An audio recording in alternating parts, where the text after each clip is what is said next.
آپ فرماتے ہیں جو انسان دنیا سے پیار کرے گا وہ اپنی آخرت کو خراب کرے گا، اور جس بندے کو اپنی آخرت محبوب ہوگی وہ دنیا سے دل نہیں لگائے گا۔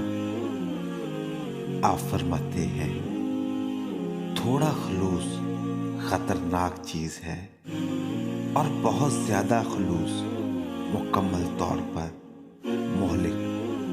دنیا کی تمام خبیث روحوں میں خبیث ترین روح اس بندے کی ہے جس میں خلوص نہ ہو۔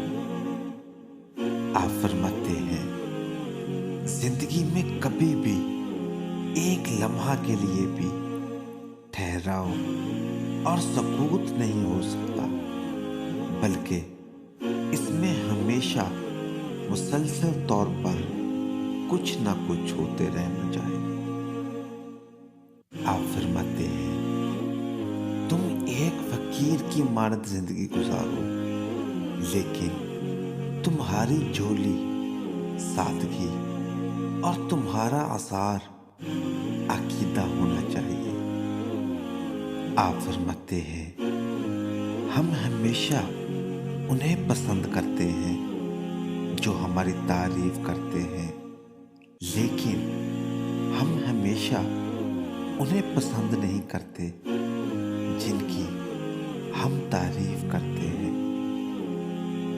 آپ فرماتے ہیں جو بندہ ایسی بات کی تعریف کرے جو تم میں نہ ہو تو وہ تمہیں کسی ایسی برائی سے بھی منسوب کر سکتا ہے جو تم میں نہیں ہے۔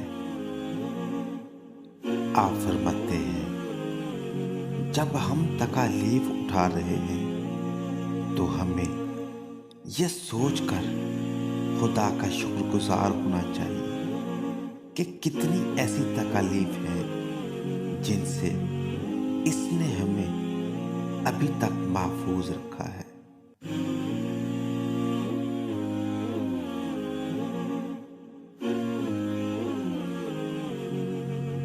آپ فرماتے ہیں انسان جب انتقام لیتا ہے تو وہ اپنے دشمن کے مساوی ہوتا ہے، لیکن جب معاف کر دیتا ہے تو اس سے بھی بلند و بالا ہو جاتا ہے۔ آپ فرماتے ہیں انسان نمک کا پتلا ہے جو موت کے گہرے سمندر میں چھلانگ لگاتا ہے، نمک گھل جاتا ہے اور پتلا پانی میں جا کر پانی بن جاتا ہے۔